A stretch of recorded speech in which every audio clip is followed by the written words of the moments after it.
basically informs us how we evaluate a definite integral. So the first line of this is something that we've already written down. We wrote this down when we first learned the definite integral in Unit 5.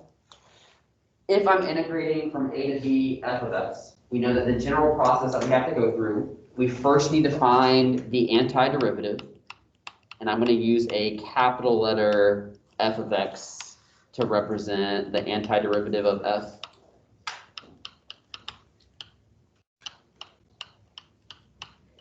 And then big idea, we know that when we find the antiderivative, what the first fundamental theorem of calculus states is we will plug in the top number minus plugging in the bottom number.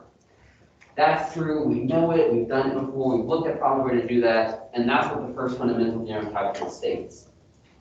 A lot of these questions we are going to be doing word problems, and a lot of these word problems are going to deal with rates, so maybe like meters per second, or cost in dollars per foot, or people per hour, like some sort of rate.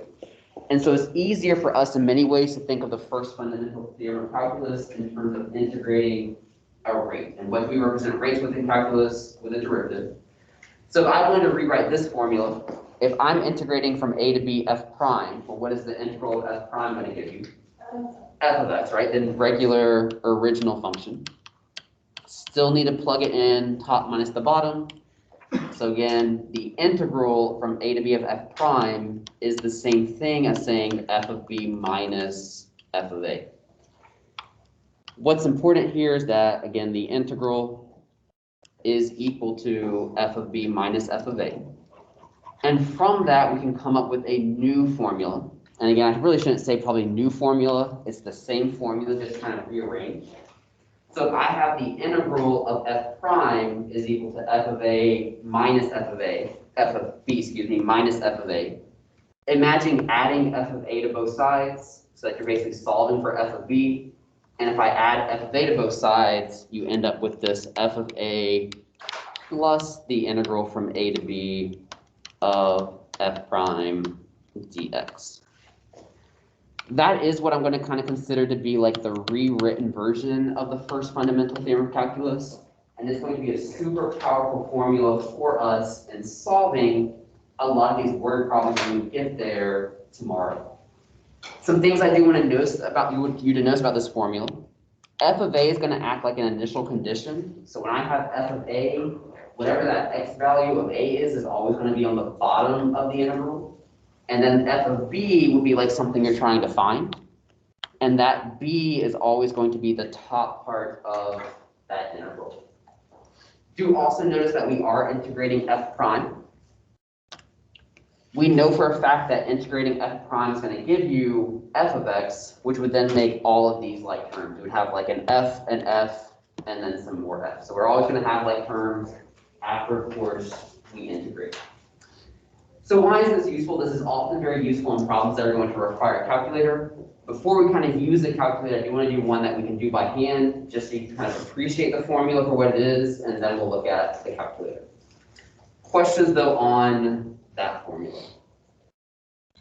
All right, so let's use it. Here is the first example I wanted to look at.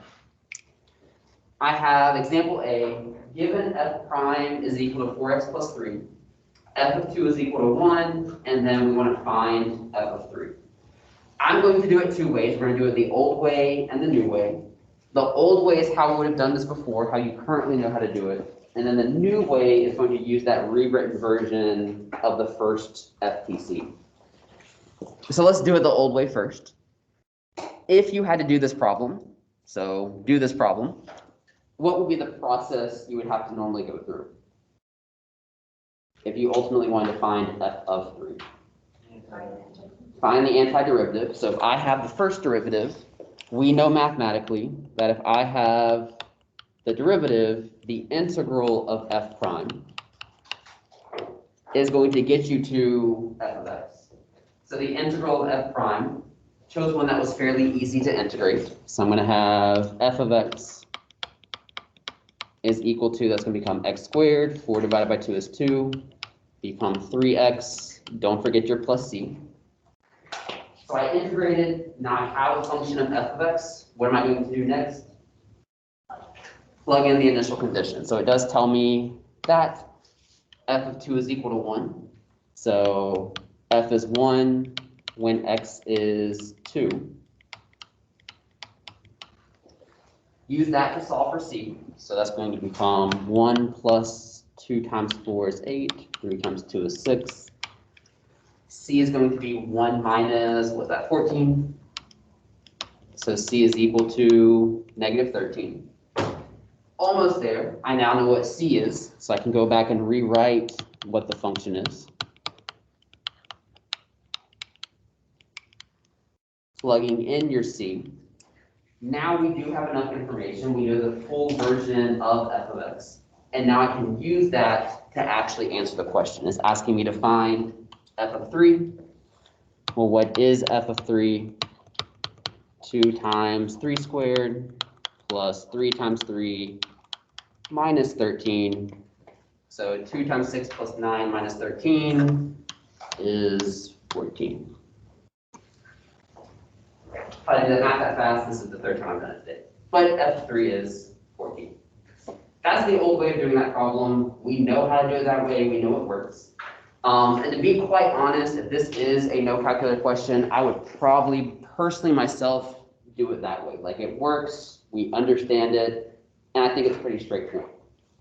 The new way of doing it, though, is honestly more useful for a calculator problem, but I want to do it by hand just so you can kind of appreciate it, that it does work. And the new way is when we're going to use the rewritten version of the first FTC. I'm just going to kind of rewrite the formula here. It states that f of b is equal to f of a plus the integral. So your initial condition was at a, you're trying to find b of f prime dx. So I can go ahead and just like plug in what I'm looking for. What am I looking for? I'm trying to find f of 3. So that is what I'm trying to find.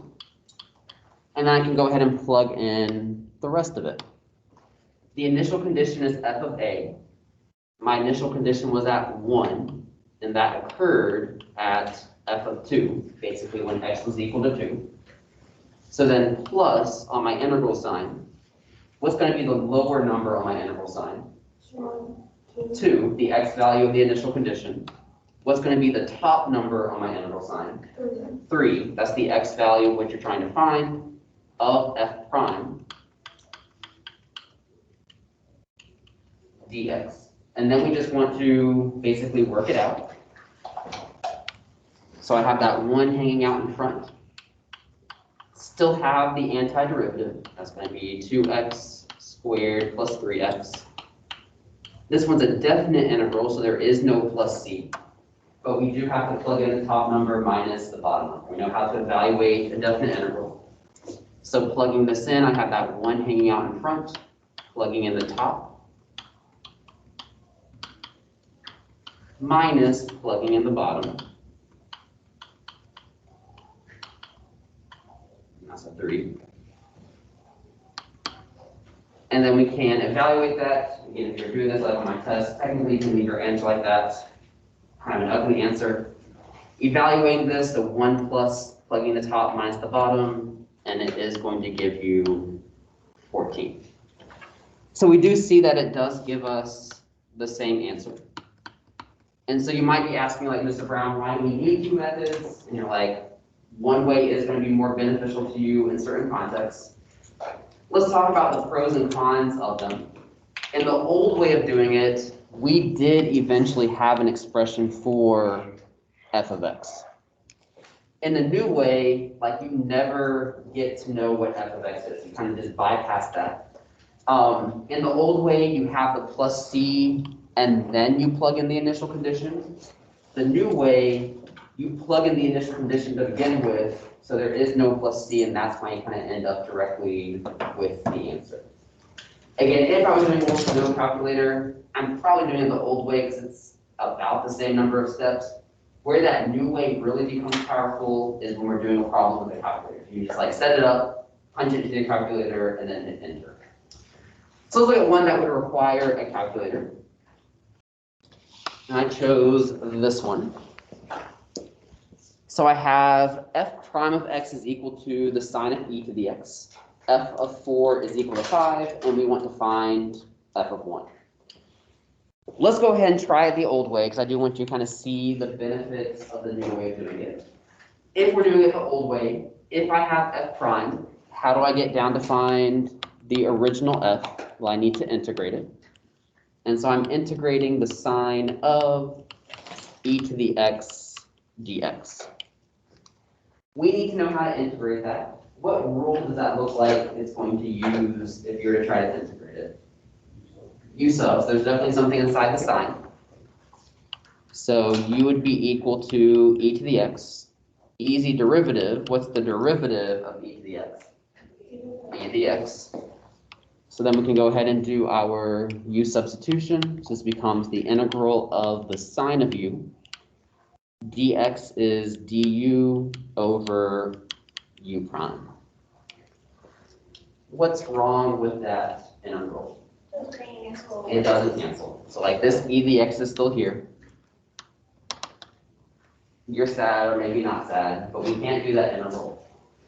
Is there a way to integrate this when you have the u and the x's mixed together? Short answer is like this one is not going to be one that you can rewrite. Like I chose this one for a reason. It is literally impossible to do this integral by hand using techniques that y'all know in this class. So we cannot do this one by hand.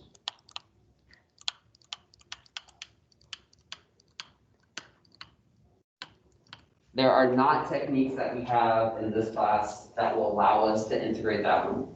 And this really is why the calculator way and kind of using this new method is super, super powerful. So let's go ahead and set it up. We're going to get to our calculators eventually, but let's go ahead and set it up. I'm going to go ahead and just rewrite the formula here. Again, hopefully you memorize the format pretty quickly.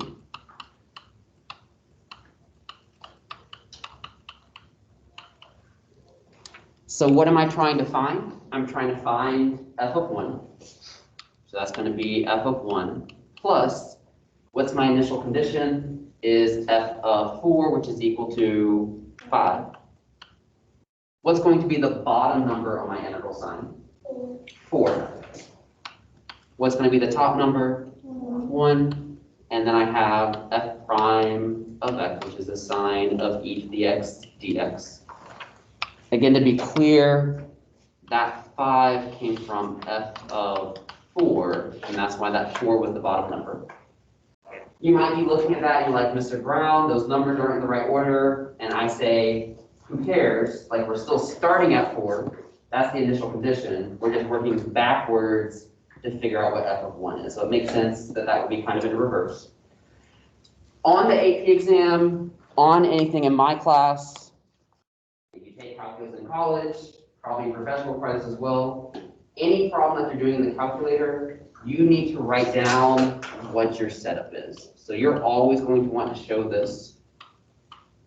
On the AP exam, when I was an AP reader, on a question that was a calculator question, if it just had like the final answer and no setup, I wasn't able to get points for it. So it's considered what College Board calls like a bald answer, where there's like no setup, it's just like some magic number with an answer. So you always want to make sure you show the setup. And literally, you're just going to type this into your calculator, and you will know immediately what f of 1 is approximately. Again, things that our calculator is not going to tell us. It's not going to tell us what f of x is, so we'll never know what the function is. But what's important is we do know that value. I know many of you can probably tinker in your calculator and figure out how to type it in your calculator, but there are some things I want to make sure is clear. In this class, when using your calculator, the mode we're always going to be in is radians, never degrees. So especially if you're in physics at the same time as this class, get used to kind of switching it back and forth. We're always in radians. Physics is probably going to be in degrees. Decimal wise, we always must be exact to 3 decimal places.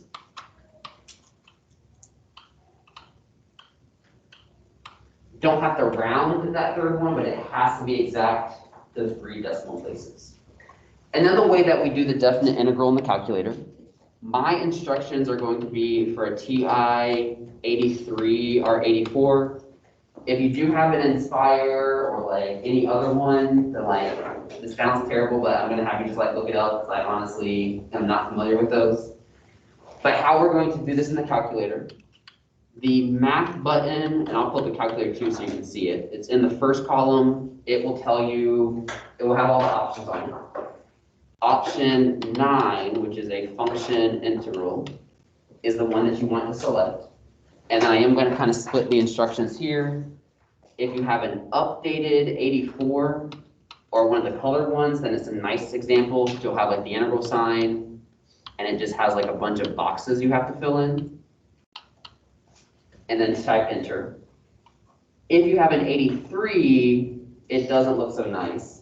If your 84 looks ugly, I do have the ability to update the operating system, but for an 83, no nice format, and you have to make sure you type it in the correct order. You're going to type in the function you're integrating, the variable that you're dealing with, and then the lower number, and then the upper number. So we're going to go ahead and evaluate this one. Those of you at home, I'm also going to go ahead and share my calculator screen with you.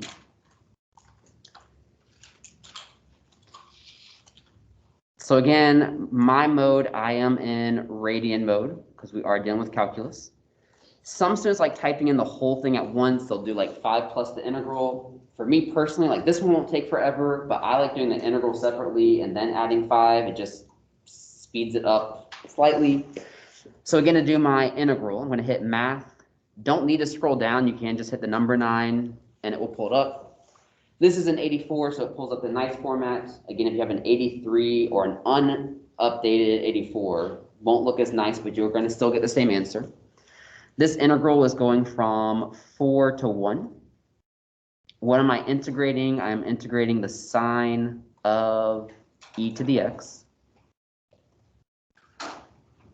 What variable is my independent one? Dx. I'm taking the derivative with respect to x. Hit enter. So that is what the integral is. I will say you are going to encounter some examples in this class where maybe your integrand is kind of complicated and your calculator might take a while to think to figure out what that value is. And then my final answer, I had that initial condition of 5 to it. So then I'm going to go ahead and add the 5. Again, I could have done this all at once, and I have that decimal. The only acceptable answer they would accept on the AP exam and that I would accept is exact to 3 places, so 5.243. So what is f of 1? F of 1 is that 5.423.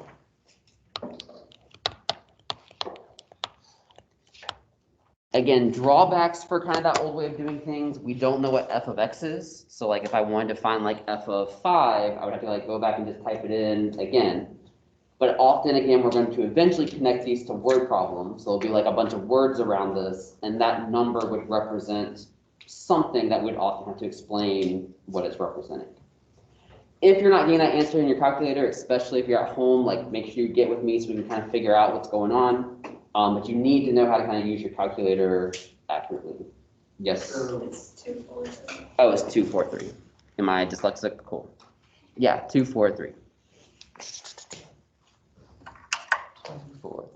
So yeah, they wouldn't accept that one. That one, they would. Evan, go ahead. So 244 or 242, they wouldn't. They would not accept, yeah, they wouldn't accept anything but that answer.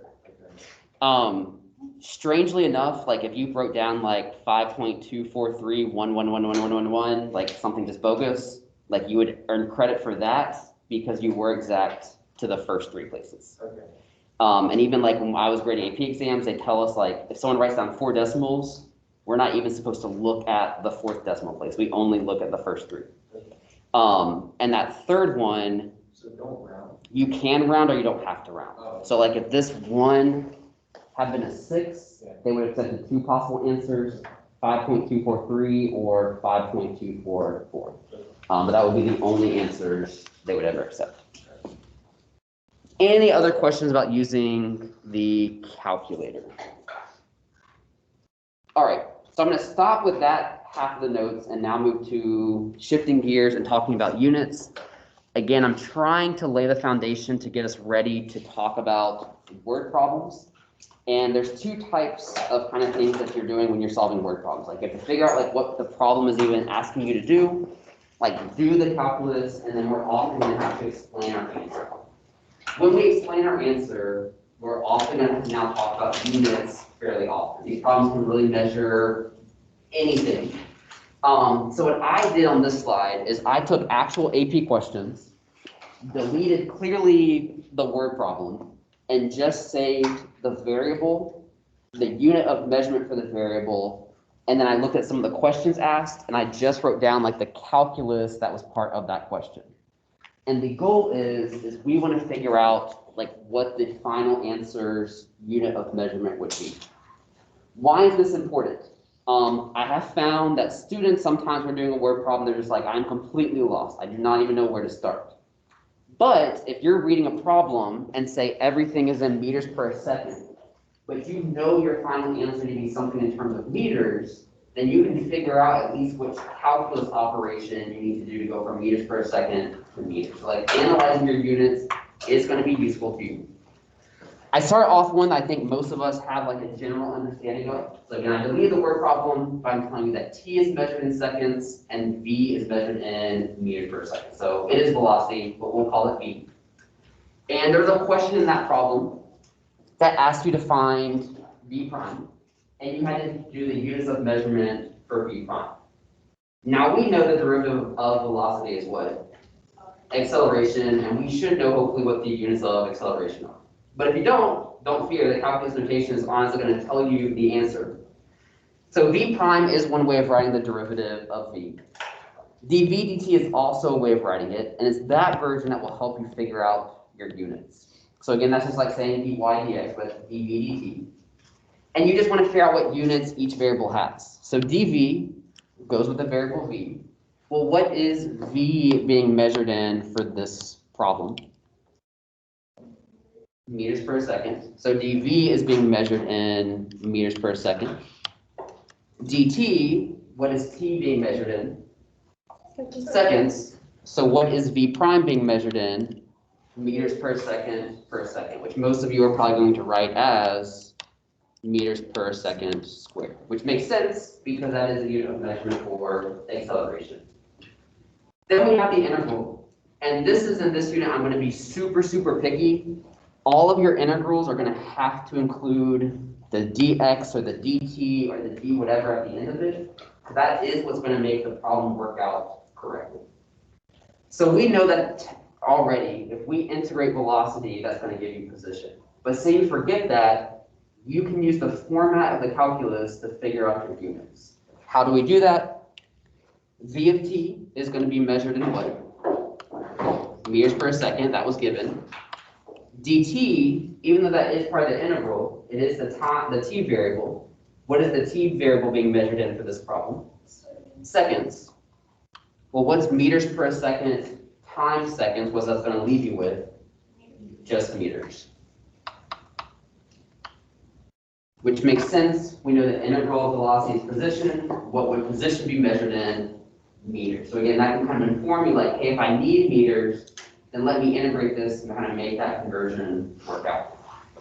I'm going to do the second one with you and then let you try the third and the fourth one on your own. So again, deleted the word problem. We just have the variables in the unit. I have t is measured in hours and p is measured in people.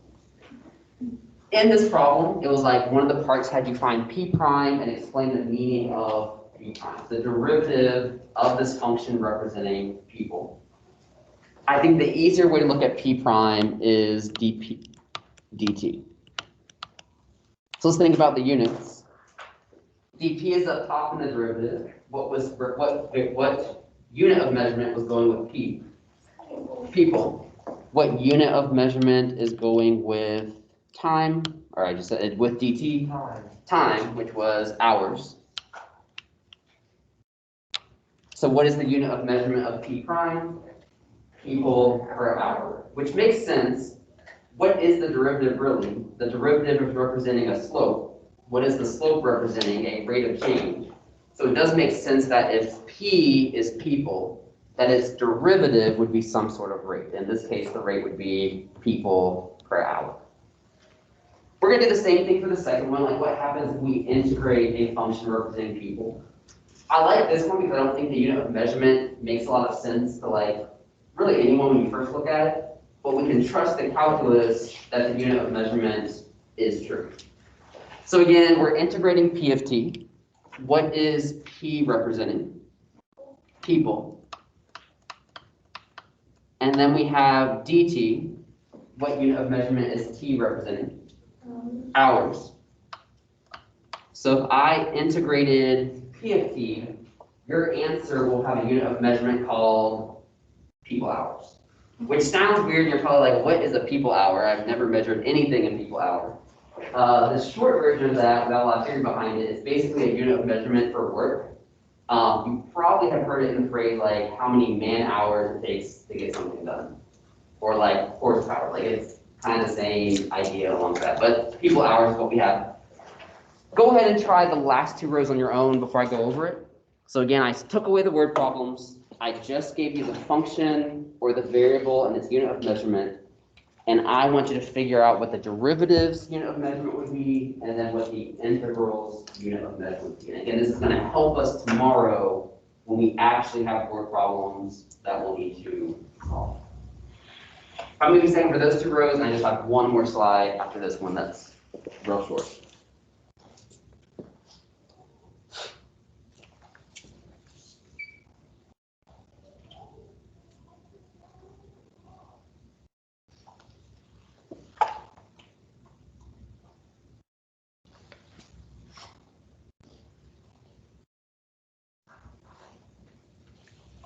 And if you're stuck on that first one, C double prime is the derivative of C prime with respect to X.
So looking at that first row we're looking at, X is some variable being measured in feet.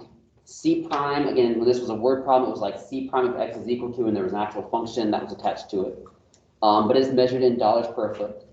So if you wanted to find C double prime, that's the same thing as saying dC prime over dx. It looks a little bit weird, but it helps us figure out the units correctly. C prime is measured in dollars per foot. dx is being measured in feet. That's a perfectly acceptable unit of measurement, or another way of writing dollars per foot is dollar per foot squared. Again, not a unit of measurement we're probably used to, but we can rely on the calculus that it's all going to work out nicely for us. The integral one I think makes a little bit more sense. So when I integrate a rate correctly, dx is representing feet. What would your answer be measured in for the integral of C prime? Just dollars. And we do see this a lot, especially in this unit, is that when we integrate a rate, that's technically what C prime already is, we're going to come out with that as an amount. Like the integral of a rate is going to give you an amount. So in that second row, this one's pretty similar. I just changed the variable t, and it's now representing hours. So df is again representing dollars per hour. Hello. So dollars per hour, dt is representing hours. dollars per hour, definitely fine. Most of you are probably gonna write that as dollars per hour squared. Integrals one, f of t is in dollars per hour, dt would be hours. So what would be the integral of f of t? Whatever that answer is, some numerical value would just be in terms of dollars. Again, integrating a rate is going to give you an amount. So how is this useful? Moving on to the last slide that I have. I took 4 questions similar to ones on the AP exam, deleted everything except left the units, and how we're kind of looking at this. So I have in that first column, that is how the word problem is written, like all the functions and numbers were given to you in that unit of measurement.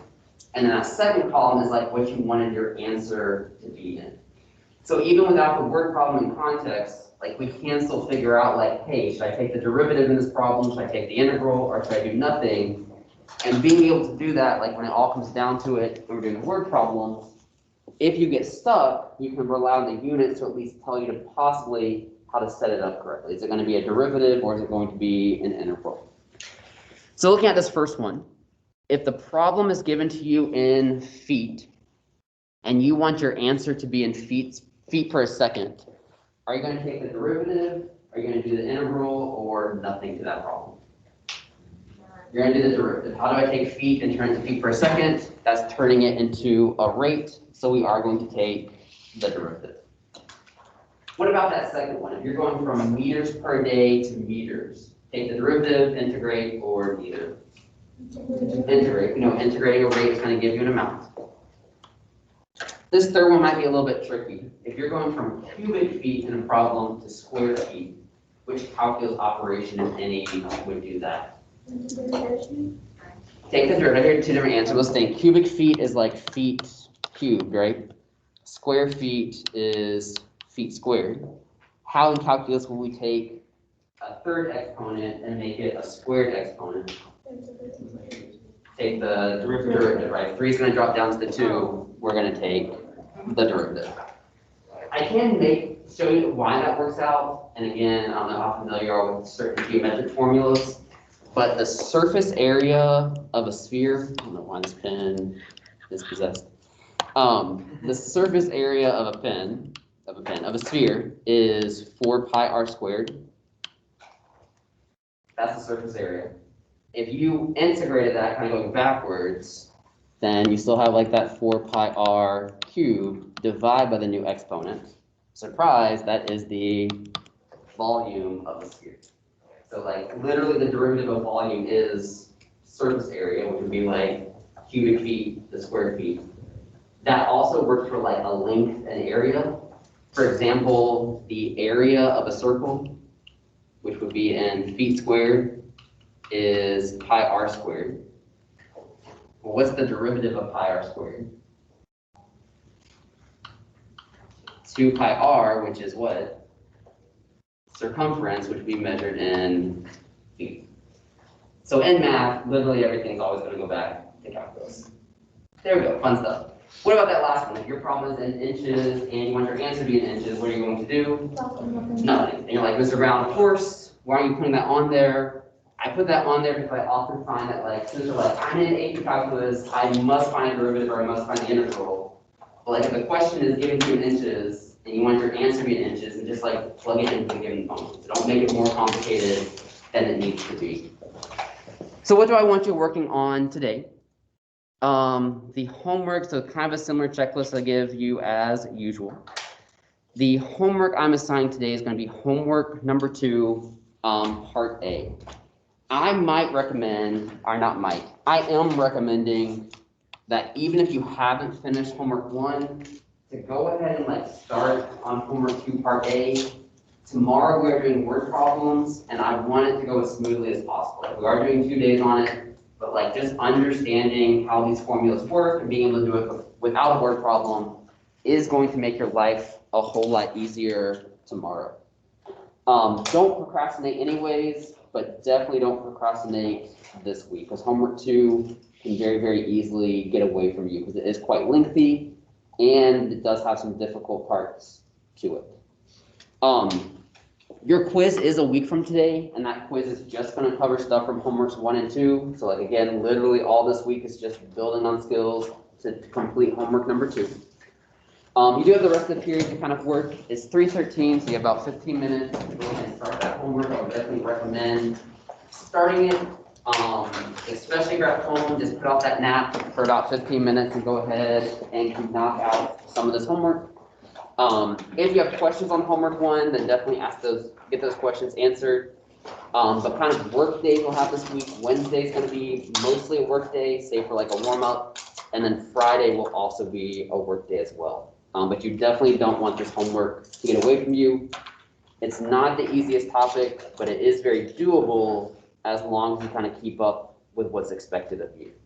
So y'all can go ahead and get started on that homework, but definitely get your questions answered